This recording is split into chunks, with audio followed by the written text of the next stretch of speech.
Hello everyone's. तो जैसा कि मैंने कई लेक्चर्स में आपको बताया कि जो भी क्वेश्चंस मैं आपके सामने प्रेजेंट कर रहा हूँ, ये सारे क्वेश्चंस काफ़ी एनालिसिस के बाद आपको सामने प्रेजेंट कर रहा हूँ। ऐसा नहीं कि कोई भी क्वेश्चंस उठाया मैंने आपको दे दिया। सारे क्वेश्चंस आपके एग्जामिनेशंस को टारगेट करते हुए बनाए गए हैं। आपके एग्जामिनेशन में प्रीवियस ईयर में कौन कौन से क्वेश्चंस आए हैं या कौन कौन से क्वेश्चंस आने की एक्सपेक्टेशन ज़्यादा है, तो उन क्वेश्चंस को मैंने आपके सामने रखा है। तो ध्यान रखना कि सारे क्वेश्चंस मैंने देख सकते हो, यहाँ पर अलग अलग सेट है, 4 सेट आपके सामने दिख रहे हैं। और भी क्वेश्चन प्रीवियस ईयर क्वेश्चन को एनालिसिस करने के बाद मैंने सारे क्वेश्चंस को डिज़ाइन कर रखे हैं।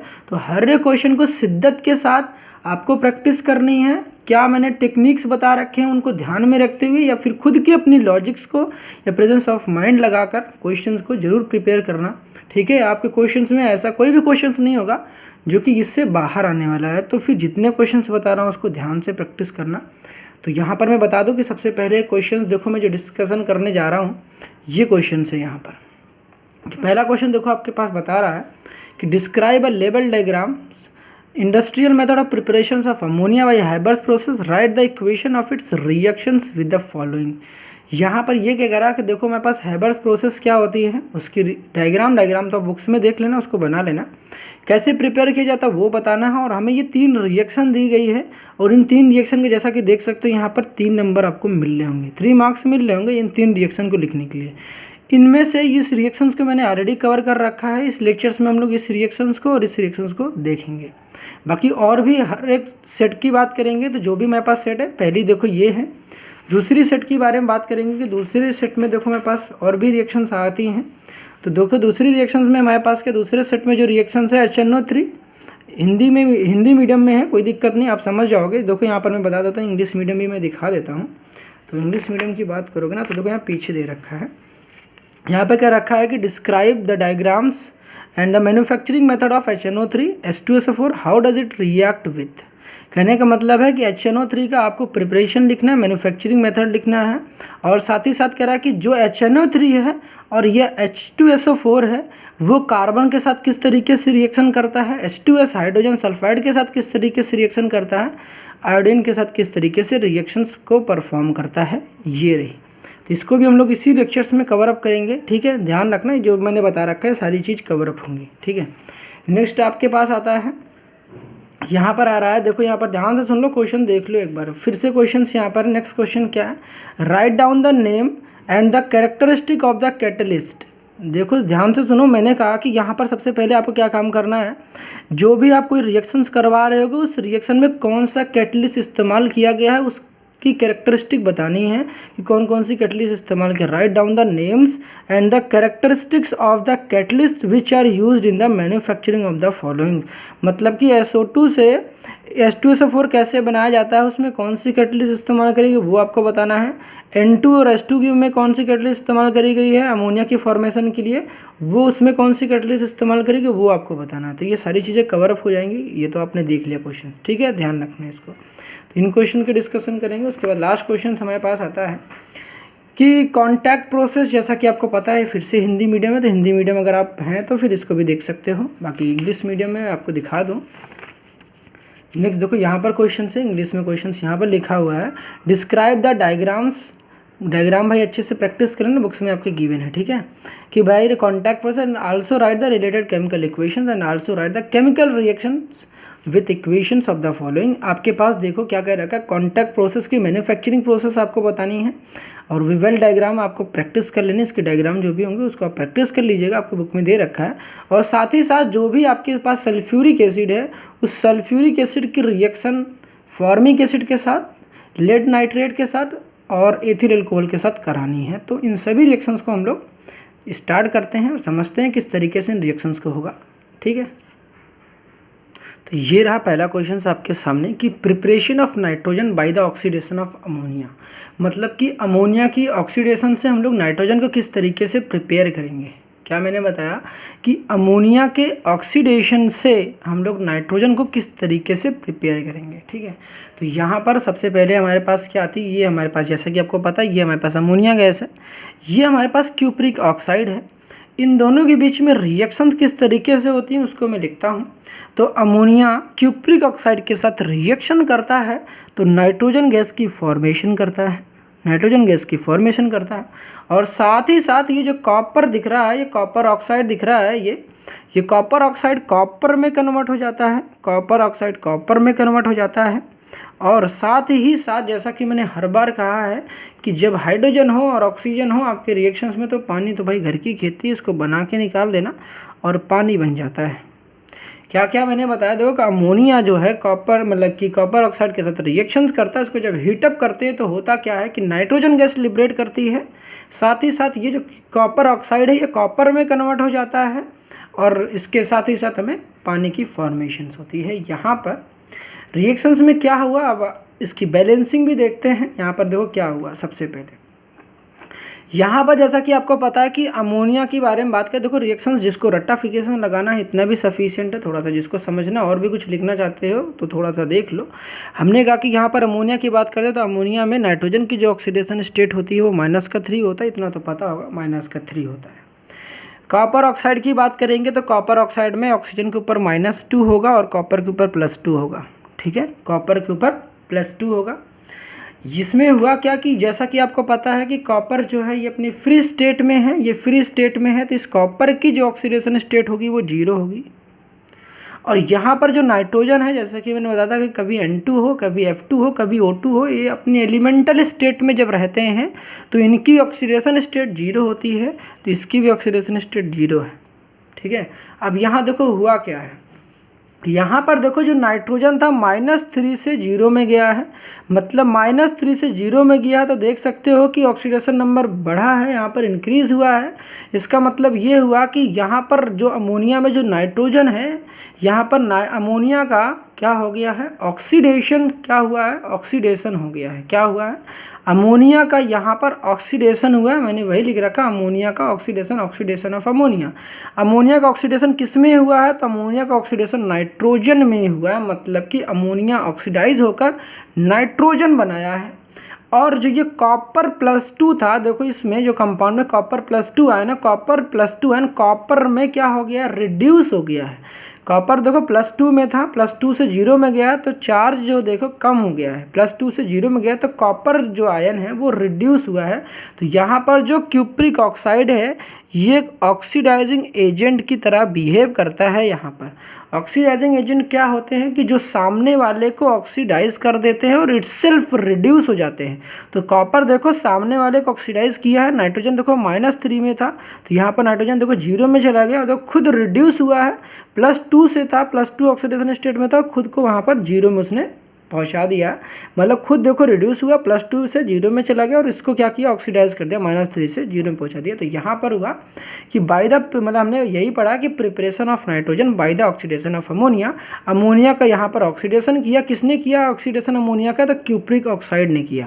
तो ये मेरे पास क्यूप्रिक ऑक्साइड है, ये मेरे पास अमोनिया है, ये नाइट्रोजन गैस है जो कि एक डायामैग्नेटिक गैस है, ये कॉपर है और ये H2O है। पूरी बैलेंसिंग देखना चाहते हो तो बैलेंसिंग देखो, अगर बैलेंसिंग प्रैक्टिस करके जानी है तो देखो अमोनिया यहाँ पर NH3 था, ये 3 से देखो बैलेंसिंग खुद की वैसे प्रैक्टिस होती है। पहले रिएक्शन को इस तरीके से प्रैक्टिस करना, अगर लगता है आपके पास टाइम होगा तो फिर रिएक्शन की बैलेंसिंग भी प्रैक्टिस जरूर कर लेना। तो यहाँ पर देखो NH3 था, तो यहाँ पे देखो NH3 था ना, तो यहाँ पर 3 देखो 3 से एंडिंग हुई थी ना, 3 से इसकी स्टार्टिंग कर देना। ऐसे कुछ प्रैक्टिस करने के लिए बता रहा हूँ, बाकी आप खुद से बैलेंसिंग कर लेना। ठीक है, बैलेंसिंग यहाँ मेन मकसद नहीं है मेरा बताना, यहाँ रिएक्शंस को आपको प्रैक्टिस कराना है। तो यहाँ पर 3Cu हो गया। अब उसके बाद देखो यहाँ पर कितने ऑक्सीजन हो गए, यहाँ पर 3 ऑक्सीजन हो गए। कितने ऑक्सीजन हुए, देखो यहाँ पर 3 ऑक्सीजन हो गए। तो 3 ऑक्सीजन यहाँ पर अगर हो गए तो आपको पता, अगर यहाँ पर 3 लगा दोगे, यहाँ पर 3 लगा दोगे तो यहाँ पर देखो 3 ऑक्सीजन कंप्लीट हो जाएंगे। और हाइड्रोजन देखो यहाँ पर कितने हो गए, हाइड्रोजन यहाँ पर देखो कितने हो गए, 6। अगर 6 हो गए यहाँ पर हाइड्रोजन, तो यहाँ पर आपको पता अगर 6 हो गए तो यहाँ पर 3 ऑलरेडी है, यहाँ पर आगे 2 लगाना पड़ेगा, 2 से मल्टीप्लाई कराना पड़ेगा, तो यहाँ पर देखो 3 2 कितना हो जाएगा, 6 हो जाएगा। बाकी नाइट्रोजन के बारे में बात करोगे तो नाइट्रोजन देखो ऑटोमेटिकली 2 हो गया है और कॉपर 3 था, तो 3 से यहाँ मल्टीप्लाई कर दो, 3 देखो यहाँ पर कॉपर भी हो गया। तो रिएक्शंस पूरी तरीके से बैलेंस हो चुकी है। आई होप ये रिएक्शंस आपको समझ में आ गई होगी। तो ये रिएक्शन किसकी प्रिपरेशन थी, अमोनिया की। ठीक है, अब देखते हैं नेक्स्ट रिएक्शंस क्या है आपके सामने। तो नेक्स्ट रिएक्शंस आपके सामने ये है कि आखिर अमोनिया जो है सिल्वर क्लोराइड मतलब कि सिल्वर क्लोराइड पीपीटी के साथ किस तरीके से रिएक्शंस करता है। तो पहले इसको नोट डाउन कर लो, वीडियो को पॉज कर लो और नोट डाउन कर लो पहले। आई होप आपने नोट कर लिया होगा। तो अब देखते हैं नेक्स्ट रिएक्शंस क्या है हमारे पास। नेक्स्ट रिएक्शंस है कि reaction of ammonia with silver chloride PPT के साथ करानी है। तो देखो इसमें क्या रिएक्शंस होगी। यहाँ पर होने वाला है कि AgCl जो है सिल्वर क्लोराइड पीपीटी मतलब AgCl, ठीक है, सिल्वर क्लोराइड दिख रहा है तो AgCl हो गया। Ag का मतलब सिल्वर और क्लोराइड का मतलब Cl। इसकी रिएक्शंस करानी है अमोनिया के साथ। तो ये रहा हमारे पास अमोनिया। इसकी रिएक्शन जब कराते हैं तो होता क्या है, हमारे पास एक कॉम्प्लेक्स कंपाउंड की फॉर्मेशन होती है। कॉम्प्लेक्स कंपाउंड की फॉर्मेशन होता है। होता क्या है, ये जो Ag है ये NH3 का होल ट्वाइस और ब्रैकेट के बाहर क्या होता है, एक सिंगल पॉजिटिव चार्ज होता है, क्योंकि Ag के ऊपर +1 चार्ज होता है। जैसा कि आपको पता होगा Ag के ऊपर कितना चार्ज होता है, +1 चार्ज होता है हमेशा, ठीक है। किसी कंपाउंड में Ag की जो अगर किसी के साथ कंबाइन होता है सिल्वर तो उसकी जो ऑक्सीडेशन स्टेट होती है हमेशा कितनी होती है, वो +1 होती है। तो यहाँ पर जो Ag है, यहाँ पर जो रिंग के ऊपर पॉजिटिव चार्ज है और यहाँ पर Cl है, तो दैट इज़ वाई यहाँ पर Cl माइनस यहाँ पर जाकर अटैच हो जाएगा, ठीक है। तो ये जो है AgCl जब अमोनिया के साथ कॉम्बिनेशन करता है तो कॉम्प्लेक्स आयन की फॉर्मेशन करता है। ये कॉम्प्लेक्स हमारे पास बन जाता है। यहाँ पर की बैलेंसिंग देखो, यहाँ अमोनिया देखो 2 थे तो यहाँ पर 2 लगा लो। तो यहाँ पर AgCl अमोनिया के साथ कंबाइन करके हमारे पास क्या बनाता है, यहाँ पर हमारे पास एक कॉम्प्लेक्स कंपाउंड की फॉर्मेशन करता है। इसकी IUPAC नेमिंग क्या होती है, ये हम लोग कोऑर्डिनेशन कंपाउंड को जब अंडरस्टैंड करेंगे तो वहाँ पर मैं आपको बताऊंगा कि कोऑर्डिनेशन कंपाउंड में इसका नेमिंग कैसे करते हैं हम लोग, ठीक है। तो यहाँ पर अभी हम अपना टाइम वेस्ट नहीं करेंगे। हम लोग जब कोऑर्डिनेशन कंपाउंड के बारे में बात करेंगे ना, नेमिंग आपको सिखाऊंगा तो वहाँ पर मैं आपको बता दूंगा किस तरीके से इसकी नेमिंग करी जाती है।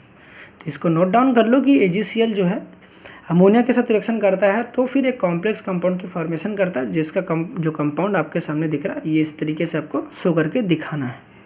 अब नेक्स्ट रिएक्शंस क्या है, ammonium hydroxide with silver chloride PPT. Same तरीके का रिएक्शन से कुछ फ़र्क नहीं है। देखो क्या फ़र्क है, सिल्वर क्लोराइड फिर से आ गया तो फिर से AgCl लिखो।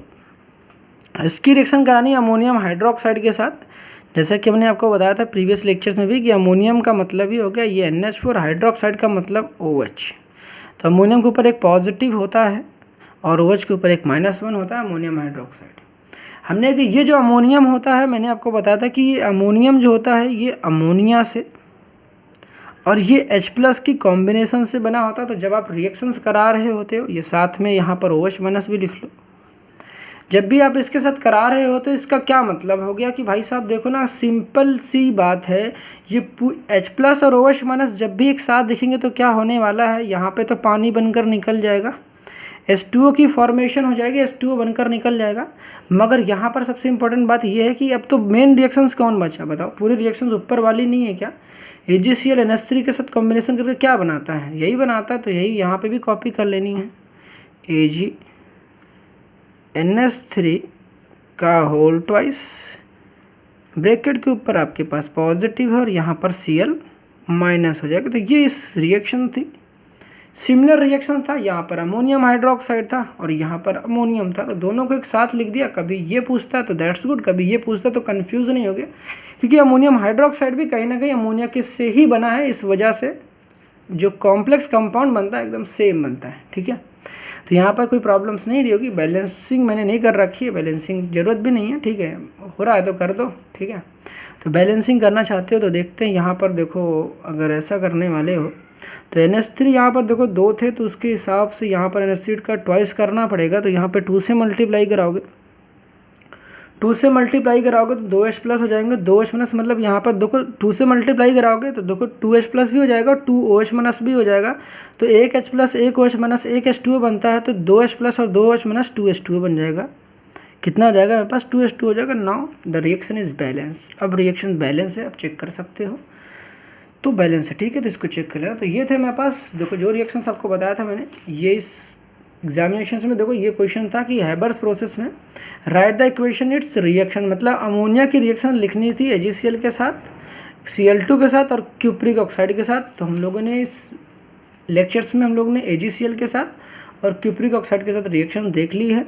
इसके पहले के लेक्चर्स में हम लोगों ने Cl2 के साथ रिएक्शन देख ली है, तो उसको आप देख लीजिएगा। ठीक है, बढ़ते हैं अपने नेक्स्ट क्वेश्चन की तरफ। नाउ अब बात करते हैं कि हैबर्स प्रोसेस क्या होता है। तो सबसे पहले देखो कि यहाँ पर इस पेज में बहुत कुछ लिखा हुआ है, मगर आपकी जो फोकस होनी चाहिए ना इस पर होना चाहिए। देखो इस वजह से मैंने सभी चीज़ को हाइड कर रखा है। तो अभी देखो यहाँ पर ध्यान से देखो कि हैबर्स प्रोसेस क्या होती है। तो सबसे पहले आपको ये पता होना चाहिए कि आपके एमसीक्यू में भी एक नंबर ऑफ क्वेश्चंस क्या पूछा जा सकता है, मैं यहाँ पर आपको वो भी बताऊँगा। सबसे पहले देखो हैबर्स प्रोसेस क्या होती है। तो ये प्रिपरेशंस मेथड होती है अमोनिया की। तो हैबर प्रोसेस हम लोग क्या करते हैं कि अमोनिया की प्रिपरेशंस करते हैं, ठीक है। और उस प्रिपरेशंस में हम लोग करते क्या हैं, किसका इस्तेमाल करते हैं, नाइट्रोजन और हाइड्रोजन आपस में रिएक्शंस करते हैं in the presence of the, किस कैटलिस्ट की प्रेजेंस में रिएक्शन करते हैं, Fe जो होता है कैटलिस्ट की तरह काम करता है। इसकी प्रेजेंस में नाइट्रोजन और हाइड्रोजन आपस में रिएक्ट करके अमोनिया की गैस की फॉर्मेशन करते हैं, ठीक है। तो यहाँ पर रिएक्शन बहुत छोटी है, ठीक है। अब पूछा क्या जाता है, अब उसकी बात सुनो। नाइट्रोजन, देखो यहाँ पर नाइट्रोजन के आगे कुछ नहीं लिखा गया, दैट मीन्स यहाँ पर 1 है। तो मतलब कि यहाँ पर 1 मोल नाइट्रोजन का होता है और 3 मोल हाइड्रोजन का होता है, ठीक है। तो 1:3 के प्रोपोर्शन में नाइट्रोजन और हाइड्रोजन आपस में रिएक्ट करते हैं और यहाँ पर क्या करते हैं, 2 मोल अमोनिया की फॉर्मेशन करते हैं। ये तो आराम से कर लोगे, N2 + 3H2 गिव्स 2 NH3, ठीक है। 2 मोल NH3 की फॉर्मेशन करते हैं। यहाँ पर करते हैं कि जब इसकी फॉर्मेशन करते हैं मतलब कि अमोनिया गैस बनती है तो किसकी प्रेजेंस रहती है, तो प्रेजेंस रहती है Fe या Fe2O3, जिसको हम लोग बोलते हैं फेरिक ऑक्साइड। Fe के ऊपर देखो 3 चार्ज है तो इसी वजह से हम लोग फेरिक ऑक्साइड बोलेंगे। कहने का क्या मतलब है, ये Fe जो है एक कैटलिस्ट की तरह काम करता है। ये जो Fe है ये पहले हम लोग इस्तेमाल करते थे। अब जो हमारे पास नई चीज़ें हैं, मतलब कि करंट अब हम लोग जो नया इस्तेमाल करते हैं Fe2O3 इस्तेमाल करते हैं। पहले इस्तेमाल Fe किया जाता था, मगर अब जो है आपकी अमोनिया की प्रिपरेशंस में फेरिक ऑक्साइड का इस्तेमाल करा जाता है, ठीक है। तो पहले Fe इस्तेमाल करा जाता था, आयरन, ध्यान रखना, पहले आयरन इस्तेमाल करा जाता था, मगर अब क्या होता है, आयरन का ऑक्साइड इस्तेमाल करा जाता है, वो भी आयरन का ऑक्साइड में फेरिक ऑक्साइड इस्तेमाल करा जाता है। तो ये जो है Fe बोलो या Fe2O3 बोलो, ये दोनों ही क्या होते हैं, कैटलिस्ट होते हैं। किस रिएक्शंस में, हैबर प्रोसेस में, अमोनिया की फॉर्मेशंस में। अगर आपसे कोई पूछता है कि कैटलिस्ट कौन होते हैं, तो देखो मैंने यहाँ लिखा है preparation of ammonia using catalyst. कौन सी कैटलिस्ट इस्तेमाल करते हैं, आयरन, Fe, या फिर हम लोग यूँ बोले Fe2O3, जिसको हम लोग फेरिक ऑक्साइड बोलते हैं। क्या बोलते हैं, फेरिक ऑक्साइड। क्यों बोलते हैं फेरिक, क्योंकि Fe के ऊपर देखो 3 चार्ज है तो इसी वजह से फेरिक बोलते हैं, फेरिक ऑक्साइड। अगर Fe के ऊपर 2+ चार्ज होता है तो क्या बोलते हैं हम लोग, फेरस बोलते हैं, ठीक। तो यहाँ पर Fe2O3 मतलब फेरिक ऑक्साइड कैटलिस्ट की तरह तौर पर इस्तेमाल किया जाता है। हमने क्या सीखा कि हैबर्स प्रोसेस में कैटलिस्ट की तरह पर कौन इस्तेमाल करा जाता है, कैटलिस्ट के तौर पर आयरन और फेरिक ऑक्साइड इस्तेमाल किया जाता है, ठीक है। तो पहला क्वेश्चन तो ये बना, 1 नंबर में पूछे जा सकते हैं। और आपके जैसा कि अभी मैंने आपको दिखाया था क्वेश्चंस में, फिर से मैं आपको दिखा दूंगा अभी, ठीक है। अभी लास्ट में मैं आपको दिखाता हूँ कि आपके क्वेश्चंस पेपर में ये भी पूछे जा सकते हैं। 5 नंबर का जो क्वेश्चन होता है कि बताओ हैबर्स प्रोसेस में कौन सी कैटलिस्ट इस्तेमाल करी जाती है अमोनिया की फॉर्मेशन में, तो आपको ये पता होना चाहिए, ठीक है। और साथ ही साथ यहाँ पर इस कैटलिस्ट को प्रमोट कौन करता है, कैटलिस्ट तो पता होगा ना। कैटलिस्ट क्या होते हैं, जो रिएक्शंस की रेट को क्या करते हैं, इंक्रीज करते हैं, उसे हम क्या कहते हैं, कैटलिस्ट करते हैं। यूजुअली ध्यान रखना, कैटलिस्ट यूजुअली रिएक्शंस के रेट को इंक्रीज करते हैं, मगर कई दफ़ा ऐसी भी होती है रिएक्शंस को रेट को डिक्रीज करने के लिए भी इस्तेमाल करे जाते हैं, मगर मोस्ट ऑफ द टाइम हम लोग रिएक्शन की रेट को इंक्रीज करने के लिए कैटलिस्ट का इस्तेमाल करते हैं। तो कैटलिस्ट ऐसे स्पीसीज होते हैं जो कि रिएक्शंस की रेट को इन्हांस करते हैं या इंक्रीज करते हैं, ठीक। अब बात आती है कि यहाँ पर हम लोग ना कैटलिस्ट को भी प्रोमोट करते हैं, जो रिएक्शन की रेट को इंक्रीज कर रहा है उसको भी हम लोग और प्रोमोट करते हैं, तो वहाँ पर प्रोमोटर इस्तेमाल करा जाता है। तो प्रोमोटर क्या इस्तेमाल करा जाता है, प्रोमोटर के तौर पर हम लोग या तो केवल मोलिब्डेनम इस्तेमाल करें। एमओ का मतलब यहाँ पर कैपिटल एम स्मॉल ओ, जो नीचे सब्सक्रिप्ट में लिखा गया है वो ओ लिखा गया, मतलब मोलिब्डेनम है, ठीक है। तो सिंबल आपको पता होगा। प्रोमोटर के तौर पर हम लोग मोलिब्डेनम इस्तेमाल करते हैं। पहले मोलिब्डेनम इस्तेमाल किया जाता था, मगर अब जो है करंटली हम लोग इस्तेमाल क्या करते हैं, potassium oxide. Along with that हम लोग एल्युमिनियम ऑक्साइड का इस्तेमाल करते हैं एज अ प्रोमोटर। तो ये आपको पता होना चाहिए कि दो चीज़ें मैंने आपको क्या क्या बताई कि पहला कि आपसे क्वेश्चन में पूछा जाएगा कि बताओ हैबर्स प्रोसेस में कैटलिस्ट के तौर पर कौन सा चीज़ इस्तेमाल करा जाता है। तो पहला तो आपके ऑप्शन में आयरन दिख सकता है या तो Fe2O3 दिख सकता है। तो दोनों एक साथ नहीं दिखेंगे, या तो ये दिखेगा या तो ये। कई बार हो सकता है कि थोड़ी सी कुछ बुक्स होते हैं या फिर आपके पेपर वाले फॉलो किसको करते हैं उनके ऊपर डिपेंड करता है। आयरन भी देख सकते हैं, Fe2O3 सकते हैं, दोनों में से कोई भी एक दिखेगा, दोनों एक साथ नहीं दिखने वाले। ठीक है, तो हमने कि Fe या Fe2O3 ये कैटलिस्ट के तौर पर इस्तेमाल करे जा सकते हैं। और दूसरा पूछा है कि हैबर प्रोसेस प्रोमोटर के तौर पर कौन सा इस्तेमाल किया जाता है, या तो मोलिब्डेनम ऑप्शन में दिखेगा, या तो पोटेशियम ऑक्साइड, ये Al2O3 दिखेगा। ठीक है, तो ये दिमाग में रखना। तो ये आई होप यहाँ तक समझ में आ गया। नाइट्रोजन का 1 मोल होता है और अमोनिया का 3 मोल होते हैं। ये आपस में रिएक्शन करके 2 मोल अमोनिया की फॉर्मेशन करते हैं। तो ये थी हमारी हैबर्स प्रोसेस। और हैबर्स प्रोसेस में हम लोगों ने ये देखा कि अमोनिया की फॉर्मेशन करते हैं। याद रहे, पेपर में क्वेश्चन पूछा जाएगा कि बताओ अमोनिया की फॉर्मेशन किस प्रोसेस की या किस मेथड से करते हैं, तो हैबर्स प्रोसेस के थ्रू करते हैं। ठीक, तो ये भूलना मत। यहाँ पर हम लोगों ने ये वाले क्वेश्चंस को पूरी तरीके से प्रिपेयर कर लिया। डायग्राम आप बुक में देख लेना। हम लोगों ने industrial method of preparation of ammonia देख लिया हैबर्स प्रोसेस के थ्रू, जो कि आपके सामने दिख रहा है। और साथ ही साथ right the equation of its reactions with the following, ये रिएक्शंस भी हमने कवर अप कर लिए है। ठीक है, इसमें सारे रिएक्शंस इस लेक्चर्स में कर लिया। ये एक रिएक्शन थी जो कि हमने इसके प्रीवियस लेक्चर में किया है, वो आप देख लीजिएगा। अगर आपको नहीं मिला तो बता दीजिएगा कमेंट सेक्शन में, मैं आपको डेफिनेटली बता दूंगा। ठीक है, तो ये थी हमारे पास रिएक्शंस। अब देखते हैं नेक्स्ट क्वेश्चन।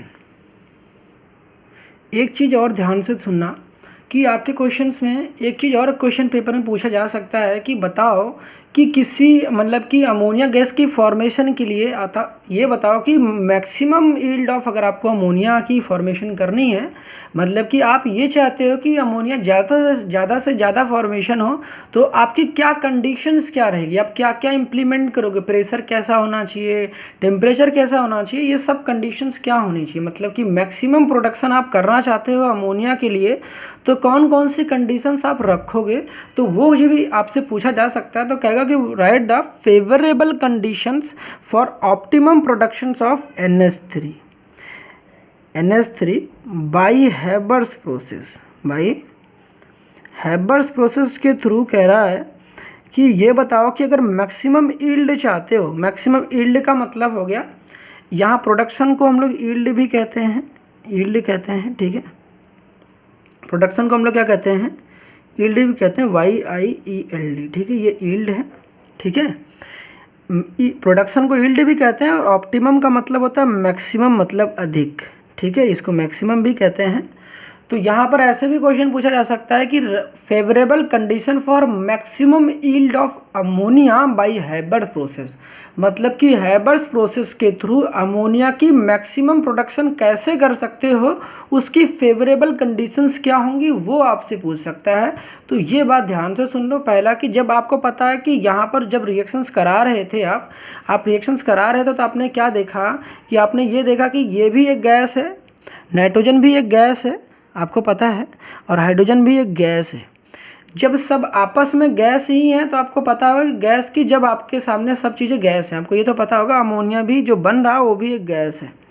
अब जब सब गैस ही हैं तो होगा क्या कि आपको टेम्परेचर लो रखना पड़ेगा, क्योंकि अगर गैस है तो टेम्परेचर ज़्यादा रखोगे तो सारी जो गैसेज हैं वो स्केप आउट कर जाएंगी।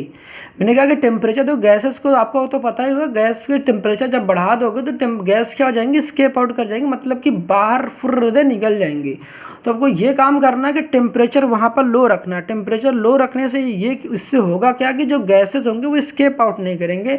इस वजह से हम कह रहे हैं कि वहाँ टेम्परेचर को लो रखोगे, प्रेशर को हाई रखोगे। आपको ये पता है कि हाई प्रेशर पर जो गैसेज होती है वो कंडेंस्ड हो जाती है। इस वजह से हम कहेंगे टेम्परेचर को लो रखेंगे, टेम्परेचर को लो रखेंगे और प्रेशर क्या रखेंगे, हाई रखेंगे। और कंसंट्रेशन ऑफ H2 और N2 ये भी क्या रखेंगे, हाई। मतलब कि हाइड्रोजन और नाइट्रोजन की जो अमाउंट होगी, वो मात्रा होगा, वो कंसंट्रेशन क्या होगा, हाई रखेंगे। ठीक है, मतलब ये जो आपके पास लेफ्ट हैंड साइड ये नाइट्रोजन और हाइड्रोजन है ना, ये क्या होंगे, एक्सेस में रखेंगे, इसको ज़्यादा अमाउंट में रखेंगे। ठीक है, लेफ्ट हैंड साइड। उसी तरीके से मैंने ये क्या बताया, चौथी पॉइंट क्या है हमारे पास, यूज़ ऑफ कैटलिस्ट का इस्तेमाल करेंगे, या तो Fe करेंगे या तो Fe2O3 करेंगे।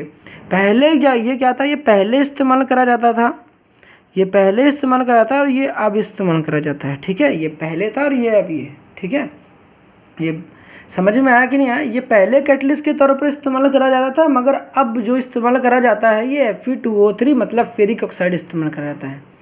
पहले प्रोमोटर के तौर पर मोलिब्डेनम इस्तेमाल करा जाता था, मगर अब potassium oxide and aluminium oxide इस्तेमाल करा जाता है ये प्रोमोटर के तौर पर। ठीक है, तो ये चीज़ें भी आपको पता होनी चाहिए।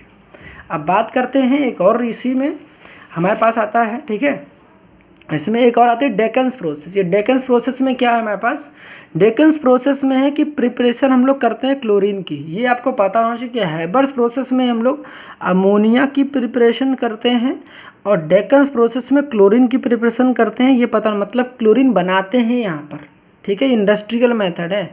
यहाँ पर जब क्लोरीन की बनाते हैं तो यहाँ पर क्या करते हैं, रिएक्शन बहुत छोटी है यार, देखो रिएक्शन छोटी है, याद करने वाली जो चीज़ है ना वो केवल यही है, पूछे जाएगा कि बताओ डेकन्स प्रोसेस की जब फॉर्मेशन में क्लोरीन की फॉर्मेशन, पहला तो क्वेश्चन ये बनेगा डेकन प्रोसेस हम लोग बनाते क्या हैं, तो पहला क्वेश्चन ये होगा, आपका आंसर होगा क्लोरीन की फॉर्मेशन करते हैं।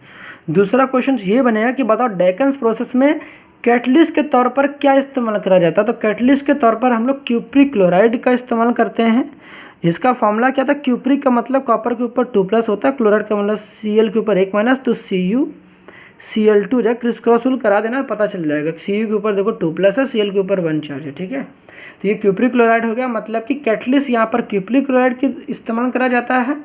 और यहाँ पर किसकी प्रिपरेशन करते हैं डेकन्स प्रोसेस में, तो डेकन्स प्रोसेस में हम लोग क्लोरीन की प्रिपरेशन करते हैं। तो जहाँ पर भी बैठे हो 1 से 2 बार बोलो कि डेकन्स प्रोसेस में हम लोग क्लोरीन की प्रिपरेशन करते हैं और यहाँ पर कैटलिस्ट के तौर पर क्यूप्रिक क्लोराइड का इस्तेमाल करते हैं। रिएक्शंस में क्या करते हैं, हाइड्रोजन क्लोराइड HCl की रिएक्शन ऑक्सीजन के साथ कराते हैं और in the presence of catalyst आपको पता होगा, अभी मैंने बताया जैसा कि क्यूप्रिक क्लोराइड करेंगे तो होता क्या है, जैसा कि अब मैंने आपको बताया था कि हाइड्रोजन और ऑक्सीजन दिख जाए ना तो आपको पानी, तो भाई घर की खेती ना बना के निकालना ही है, तो पानी तो निकाल दोगे, ठीक है। तो यहाँ पर पानी बना के निकाल दोगे। और ये जो क्लोरीन है, क्लोरीन आपको पता है जब हाइड्रोजन और ऑक्सीजन क्लोरीन बनकर निकल गए, मतलब कि पानी बनकर निकल गया, H2O रिमूव हो गया यहाँ से, तो ये क्लोरीन अकेले क्या करे, ये क्लोरीन जो होगा ये Cl2 की फॉर्मेशन कर लेगा। बाकी ये तो बैलेंसिंग लिख रखी है, आप इनको नहीं भी लिखोगे तब भी काम हो जाएगा आपका।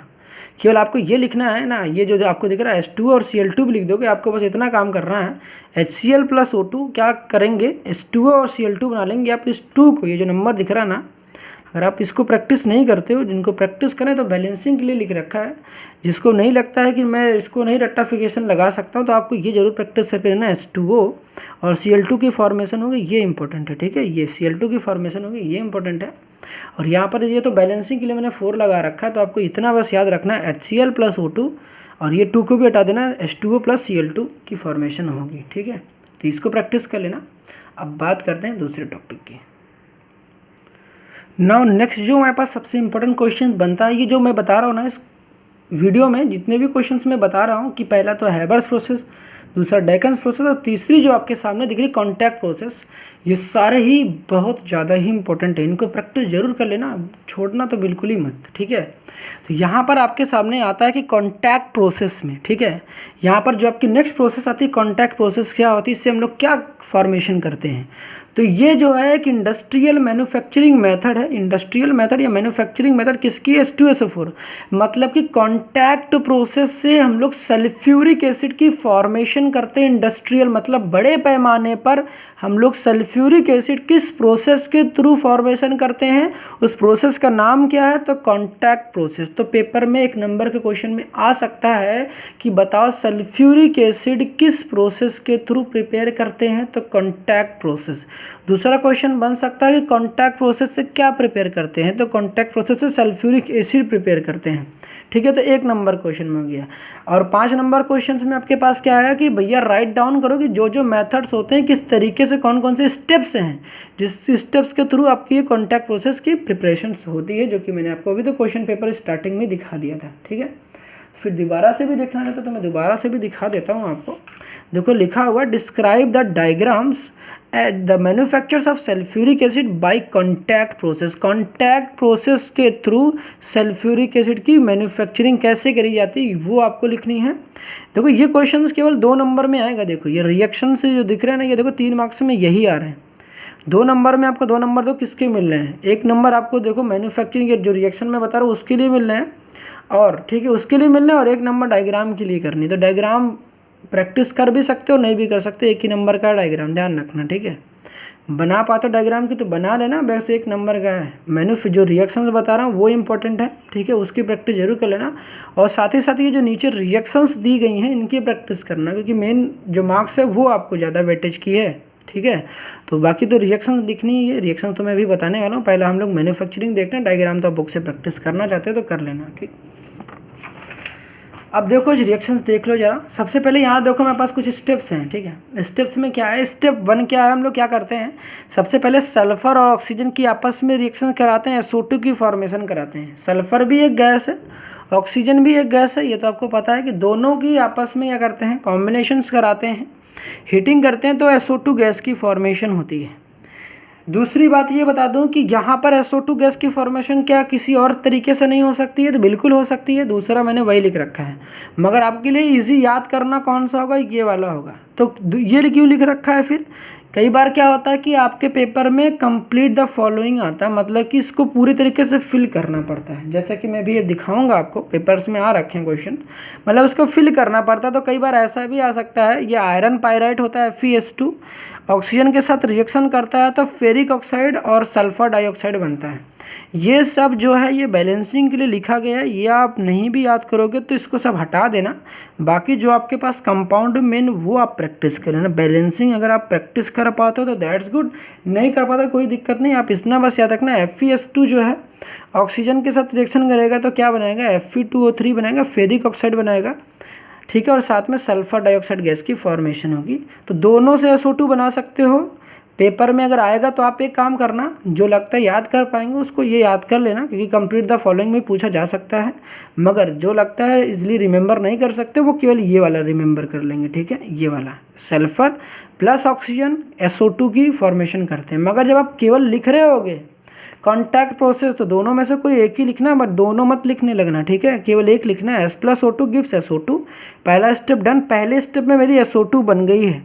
अब दूसरे स्टेप में क्या करते हैं, जो ये SO2 बनती है उस SO2 की रिएक्शन O2 के साथ कराते हैं तो SO3 बन जाता है। क्या बन जाता है, SO3।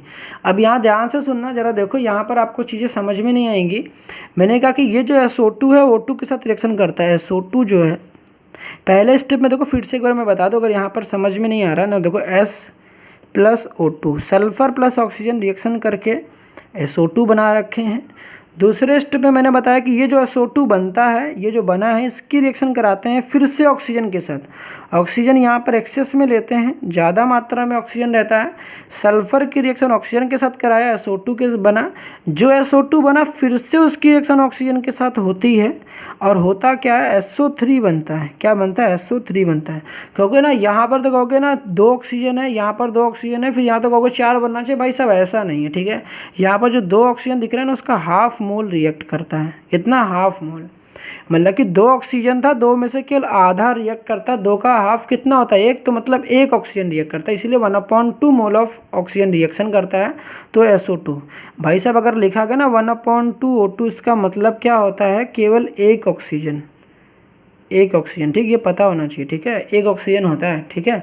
यहाँ पर देखो SO2 लिखा गया और हाफ O2 का मतलब क्या होता है, 1 ऑक्सीजन। तो यहाँ पर देखो जो O2 दिख रहा है वो O में, एक सिंगल ऑक्सीजन में कन्वर्ट हो गया है तो वह SO3 बना लेगा।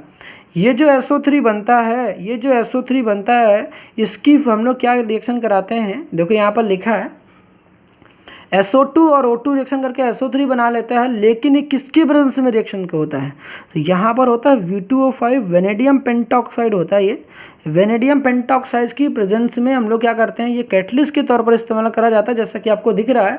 तो यहाँ पर हम लोग क्या करते हैं, SO2 का ऑक्सीडेशन होता है, कैटालिटिक ऑक्सीडेशन ऑफ SO2। क्यों बोल रहे कि देखो यहाँ पर सल्फर का ऑक्सीडेशन स्टेट निकालोगे प्लस का 4, यहाँ पर सल्फर का ऑक्सीडेशन स्टेट निकालोगे यहाँ पर 6 में हो जाएगा। तो हम कहेंगे कि वेनेडियम पेंटाऑक्साइड की प्रेजेंस में इस SO2 का SO3 में ऑक्सीडेशन हुआ है। दैट इज वाई हम लोग स्टेप 2 में क्या लिखते हैं, कैटालिटिक ऑक्सीडेशन हो जाता है SO2 का। पहले स्टेप में SO2 की फॉर्मेशन हुई, दूसरे स्टेप में जो भी SO2 हुआ उसका कैटालिटिक ऑक्सीडेशन हो जाता है। मतलब SO2 का ऑक्सीजन की प्रेजेंस में कैटालिटिक ऑक्सीडेशन होकर सल्फर ट्राइऑक्साइड बन जाता है। ये जो सल्फर ट्राइऑक्साइड बनता है इसकी H2SO4 के साथ रिएक्शन करते हैं, कॉन्क H2SO4 के साथ।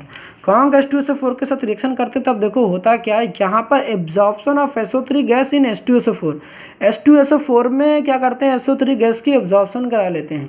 तो कहोगे ना, आपके दिमाग में क्वेश्चन बन रहा होगा कि भाई साहब मुझे तो प्रिपरेशन ही करनी थी H2SO4 की, मुझे H2SO4 की प्रिपरेशन ही करनी थी और H2SO4 ही इस्तेमाल कर रहे हैं, तो फिर क्या बकवास बात हो गई। H2SO4 बनाना ही था और H2SO4 यहाँ इस्तेमाल भी कर लिया। बात सुनो, कभी आपने देखा कि बड़ी मात्रा में दही बनाने के लिए थोड़ा सा दही इस्तेमाल करते हो? थोड़ा सा दही इस्तेमाल करते हो तो काफ़ी मात्रा में दही बना लेते हो कि नहीं बना लेते हो? थोड़ा सा दही लेते हो और दूध में जब मिला देते हो तो वो ज़्यादा दही बन जाता है। उसी तरीके से थोड़ी सी मात्रा हम लोग H2SO4 की लेते हैं और ज़्यादा मात्रा में हम लोग H2SO4 की प्रोडक्शन करते हैं। तो थोड़ा सा इस्तेमाल किया, ज़्यादा बनाया, यही तो होती है इंडस्ट्रियल मेथड। थोड़ा सा इस्तेमाल करेंगे और ज़्यादा बनाएंगे। इंडस्ट्रियल मेथड का मतलब ही होता है कि हम लोग बड़ी मात्रा में चीज़ों की प्रोडक्शन करेंगे, ज़्यादा मात्रा में।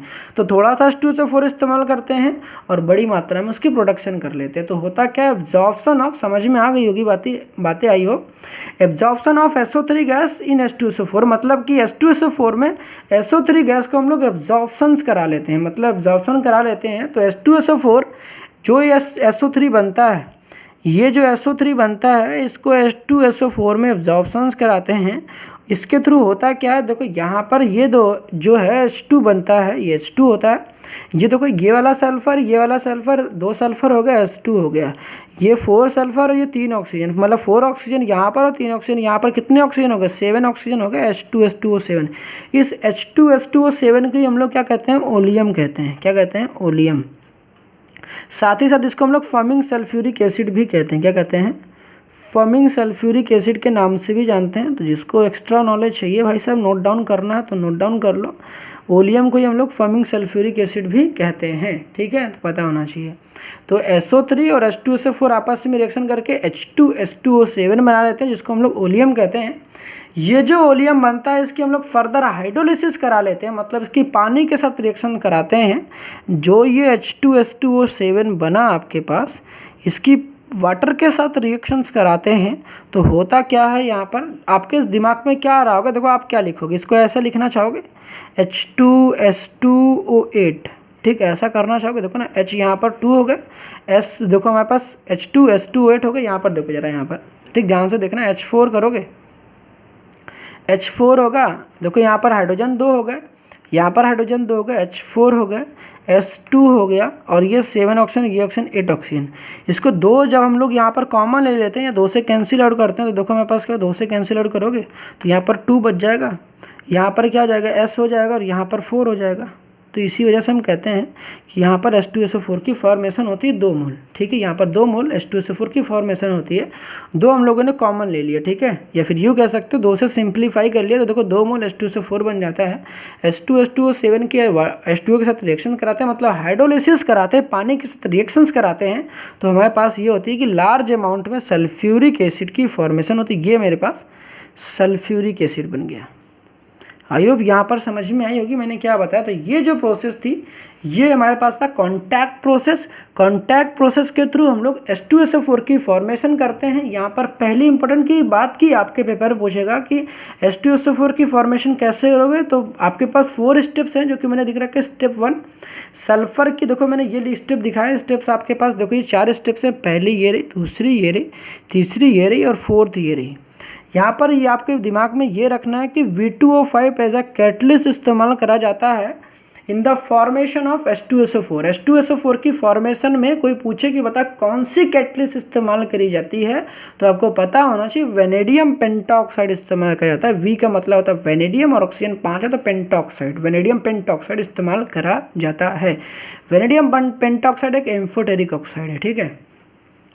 यहाँ तक समझ में आई कि नहीं आई बातें?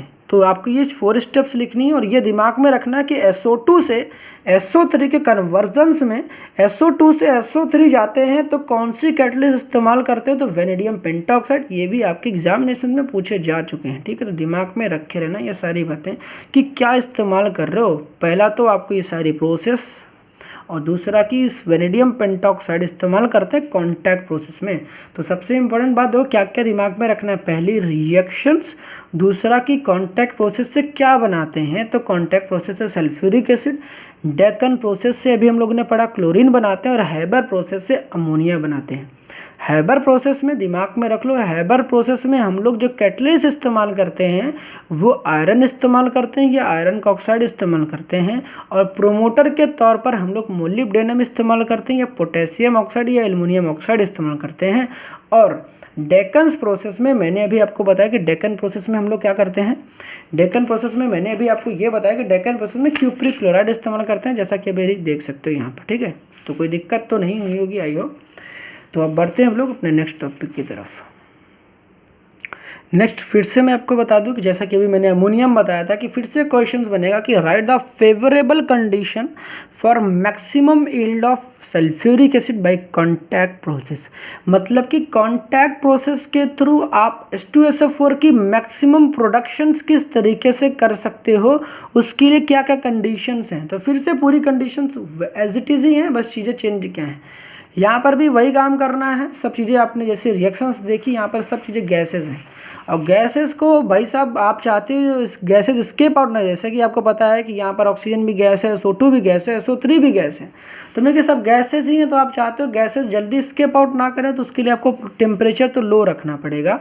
तो लो टेम्परेचर होता है, प्रेशर हाई रखते हैं, प्रेशर भी लगभग कितना रहता है, अबाउट 2 बार रहता है। बार क्या है यहाँ पर, बार जो यूनिट ऑफ प्रेशर है, प्रेशर की यूनिट है, तो प्रेशर जो होता है हाई प्रेशर रखते हैं कितना, लगभग 2 बार।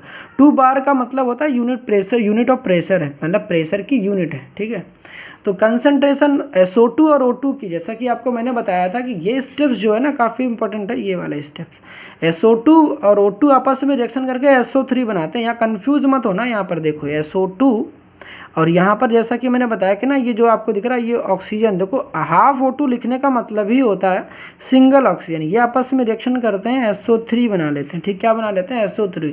हमने कि जब SO2 से SO3 बनता है तो यहाँ पर कैटलिस्ट के तौर पर हम लोग V2O5 इस्तेमाल करते हैं। तो यहाँ पर क्या लिखा गया है, हायर कंसनट्रेशन ऑफ SO2 और O2, मतलब कि जो SO2 और O2 होने जिनकी कंसनट्रेशन, इनकी अमाउंट ज़्यादा होनी चाहिए, मतलब इनकी मात्रा जो होनी चाहिए ज़्यादा होनी चाहिए, ठीक। बात आती है यहाँ पर कैटलिस्ट की तरह पर क्या इस्तेमाल करते हैं, कैटलिस्ट के तौर पर V2O5। V2O5 का नाम क्या है, वेनेडियम पेंटॉक्साइड, वेनेडियम पेंटॉक्साइड, ठीक है। जो लिखना चाहते हैं वो लिख सकते हैं, वेनेडियम पेंटॉक्साइड कहते हैं, ठीक, कोई दिक्कत तो नहीं होगी। तो ये कंडीशन थी, दिमाग में रख लो, जो इसमें रट्टाफिकेशन नहीं लगानी, एक बार समझ के जाओगे तो पेपर्स में अगर आपके आता है तो कुछ कम से कम लिख तो पाओगे कि क्या करना क्या था। देखो सेम जैसी चीज़ें थी, अगर आपके पास अमोनियम पूछता, अमोनिया में भी बिल्कुल सेम जैसी चीज़ें थी, वैसे ही उसी तरीके से H2SO4 में भी थी। दोनों को एक साथ देखना चाहते हो तो देख लो, मैं आपको दिखा देता हूँ, यहाँ पर नोट डाउन करना चाहते हो तो नोट डाउन कर लो, ठीक।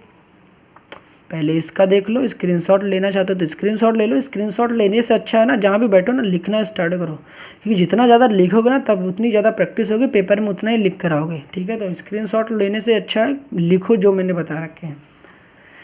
दूसरी ये रही। तो अब बढ़ते हैं अगली प्रॉपर्टी के बारे में, कि पहली तो हम लोगों ने ये देखी कि कॉन्टैक्ट प्रोसेस के थ्रू सल्फ्यूरिक एसिड की कैसी प्रिपरेशन करी जाती है। अब देखते हैं कि सल्फ्यूरिक एसिड के कुछ इंपॉर्टेंट रिएक्शंस जो कि आपके एग्जामिनेशन में पूछे गए हैं, ठीक है। ना देखो हम लोग इस क्वेश्चंस की बात करते हैं जो कि मैंने भी आपको दिखाया था कि यहाँ पर आपके पास कुछ केमिकल इक्वेशंस लिखनी, सल्फ्यूरिक एसिड बन गई। अब जो सल्फ्यूरिक एसिड बनी है वो किन किन कंपाउंड्स के साथ रिएक्शंस को शो करता है, वो रिएक्शंस देखेंगे जिनमें हम लोग बात करेंगे कि भाई सल्फ्यूरिक एसिड H2SO4 के साथ रिएक्शन किस तरीके से कर, मतलब कि सल्फ्यूरिक एसिड फॉर्मिक एसिड के साथ किस तरीके से रिएक्शन करता है, लेड डाइटेट या एथिल अल्कोहल के साथ रिएक्शन करता है। और भी कुछ ऐसे रिएक्शंस देखेंगे जिनकी पॉसिबिलिटी ज़्यादा है आपके एग्जामिनेशन में आने की। तो ये क्वेश्चन देखना चाहते तो देख लो, अब बताना मैं स्टार्ट करता हूँ, ठीक है। तो सबसे पहले यहाँ पर देखो, यहाँ पर क्वेश्चन से मैंने क्या बताया इंपॉर्टेंट, देखो सारी पॉइंट भी बता रहा हूँ, पहले तो क्वेश्चन था, साथ में आपको इंपॉर्टेंट जो उससे रिलेटेड चीज़ें होंगी वो भी मैं बता रहा हूँ, ठीक है, ताकि क्वेश्चन अगर दोबारा कुछ घुमाकर आता है तो आप कर सको। तो यहाँ पर क्वेश्चन में सबसे पहली बात क्या बन गई कि H2SO4, ठीक है, अगर कॉन्सेंट्रेटेड H2SO4 होता है तो वो एक डिहाइड्रेटिंग एजेंट की तौर पर इस्तेमाल करा जाता है। कॉन्क H2SO4, कंसनट्रेटेड H2SO4 एक डिहाइड्रेटिंग एजेंट के तौर पर इस्तेमाल किया जाता है। डिहाइड्रेटिंग एजेंट का मतलब क्या होता है, पहले इसका मतलब समझो। एक ऐसा एजेंट जो सामने वाले का पानी निकाल देता है। क्या निकाल देता है? एक ऐसा एजेंट जो सामने वाले के पानी निकाल दे। क्या निकाल दे भाई साहब? फिर से सुनो, फिर से सुनो। हमने कहा कि सल्फ्यूरिक एसिड को सल्फ्यूरिक एसिड, मैंने फिर से बोला कंसनट्रेटेड सल्फ्यूरिक एसिड को हम लोग डिहाइड्रेटिंग एजेंट क्यों कहते हैं? क्योंकि ये क्या काम करता है, सामने वाले की पानी निकाल देता है। जो एजेंट, जो चीज़ या जो स्पीसीज सामने वाले से पानी को रिमूव कर दे, मतलब सामने वाले की पानी निकाल दे, उसे हम लोग डिहाइड्रेटिंग एजेंट कहते हैं। ठीक है, तो DE का मतलब क्या होता है? DE का मतलब होता है रिमूवल, मतलब निकालना। और हाइड्रेट का मतलब पता होगा पानी, तो पानी को निकालने वाला एजेंट डिहाइड्रेटिंग एजेंट। कब काम करेगा? ध्यान से सुनना। सल्फ्यूरिक एसिड अगर कंसनट्रेटेड रहेगा तभी पानी निकालने का काम करता है। डाइल्यूट सल्फ्यूरिक एसिड पानी निकालने का काम नहीं करता है, ये दिमाग में रखना। तो हम लोग यहाँ पर जो पढ़ रहे हैं dehydration property of sulphuric acid पढ़ रहे हैं। ठीक है, मतलब कि जब सल्फ्यूरिक एसिड सामने वाले की पानी निकालेगा, ठीक है, सामने वाले की निकालेगा, खुद की नहीं भाई साहब, क्योंकि जब एजेंट होता है ना दूसरों की निकालेगा। ठीक, ध्यान से सुनना। अब रिएक्शन जरा देखो यहाँ पर कैसे होने वाली है, जरा देखते हैं। पेन को मैं ले लेता हूँ, फिर आपको बताता हूँ।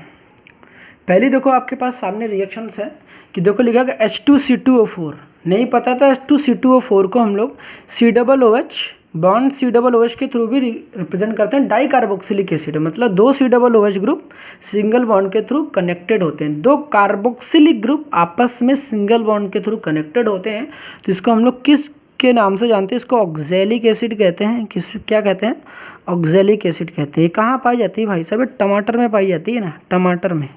ठीक है, ऑक्जेलिक एसिड कहाँ पाई जाती है? टमाटर में और पालक में, स्पिनच में। ठीक है, स्पिनच में पाई जाती है और पालक में, स्पिनच को ही पालक कहते हैं। ठीक, टमाटर में भी पाई जाती है ऑक्जेलिक एसिड।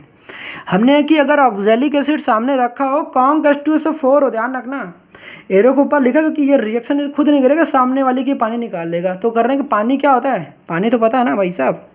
डिहाइड्रेटिंग एजेंट क्या करता है? सामने वाले की पानी रिमूव करता है। ठीक है, तो यहाँ पर क्या लिख दूँ? यहाँ पर H2O लिख देता हूँ, रिमूवल ऑफ H2O होता है। ठीक है, रिमूवल ऑफ H2O। ठीक है, H2O होता है। ठीक, दिमाग में रखे रहना। हमने कि ये होगा COOH ऑक्जेलिक एसिड कौन H2SO4। ये पानी कैसे निकालेगा? देखो बहुत आसान है। पानी के लिए आपको पता है कि हमें एक H चाहिए होता है, एक H+ चाहिए होता है और एक OH- चाहिए होता है, तो पानी निकल जाता है। तो यहाँ से कहीं से भी ले लो, देखो एक OH ले लिया यहाँ से और एक H ले लिया यहाँ से। OH और H निकल कर आपस में, देखो ये और ये आपस में क्या बन जाएंगे? ये और ये आपस में बनकर क्या निकल जाएंगे? H2O निकल जाएगा। तो यहाँ पर हम लोग लिख लेते हैं, यहाँ पर H2O निकल जाएगा। ठीक, और साथ में क्या बनेगा? जैसा कि देख सकते हो यहाँ पर आपको दिख रहा होगा, ये देखो एक CO2 गैस दिख रहा है क्या नीचे? देखो एक CO2 गैस, देखो एक कार्बन है, 2 ऑक्सीजन है, तो यहाँ पर CO2 गैस रिलीज होगा। ठीक है, साथ ही साथ आपको दिख रहा होगा ऊपर CO, तो यहाँ पर कार्बन मोनोऑक्साइड गैस लिबरेट होगा।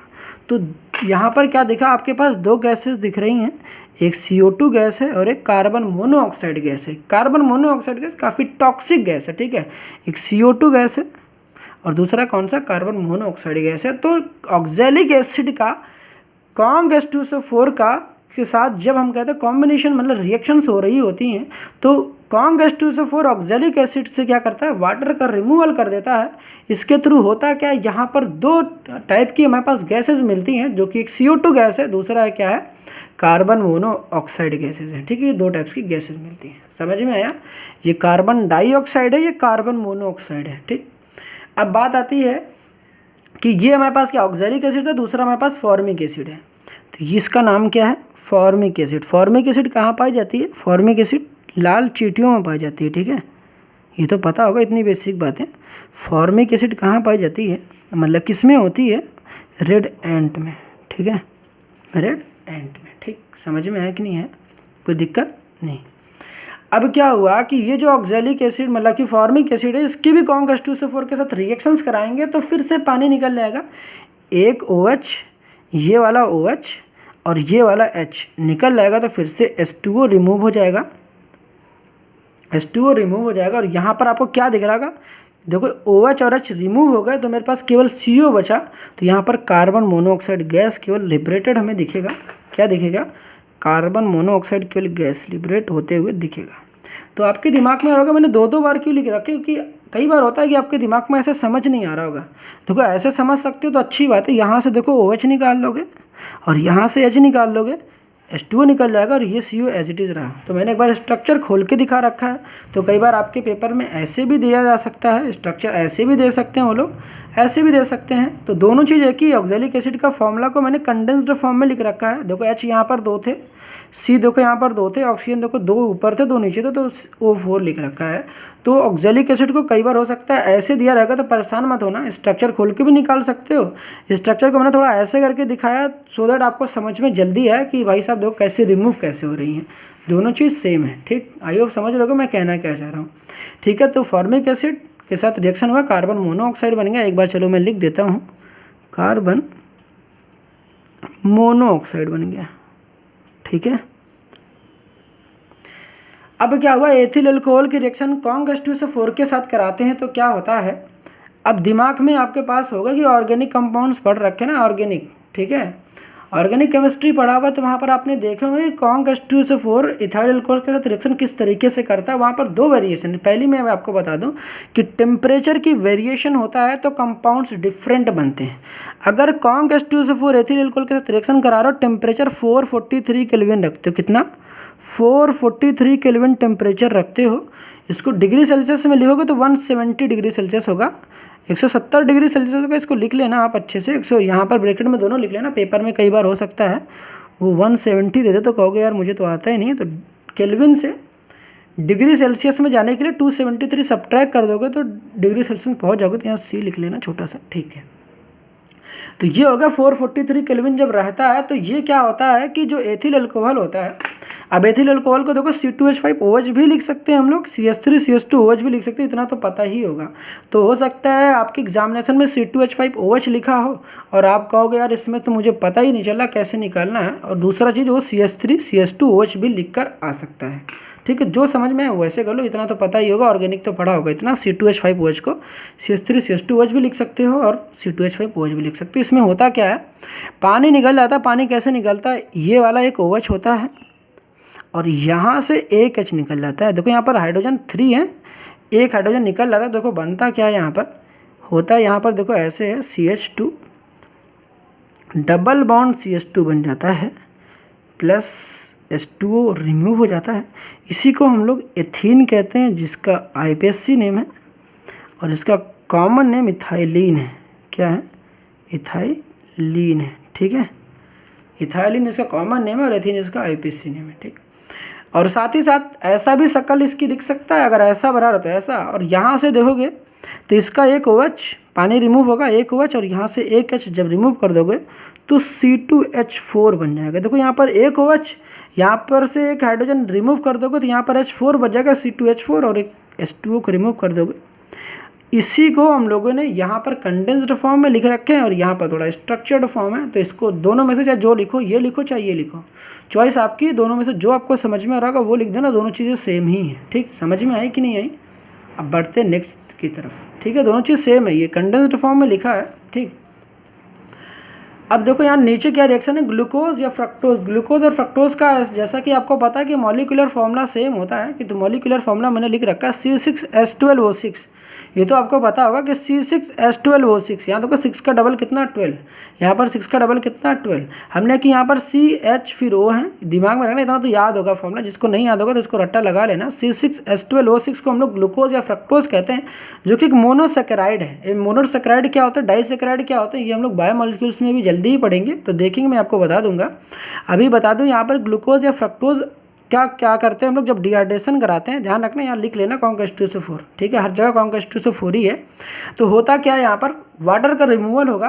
तो वाटर कितना निकालना दिमाग में रखना, पहले H2O लिखना है आपको। ठीक है, H2O यहाँ पर कितना दिख रहा है, 6 दिख रहा है, तो 6 H2O रिमूव कर देना। तो यहाँ पर देखो हाइड्रोजन टोटल हो जाएंगे 6 2 12, 12 पूरे हाइड्रोजन रिमूव हो जाएंगे। 6 ऑक्सीजन भी जा चुका है, बचा ही कुछ नहीं है, बचा केवल क्या हमारे पास कार्बन बचा है। तो कार्बन कितने हो जाएंगे, 6 कार्बन हो जाएगा बस।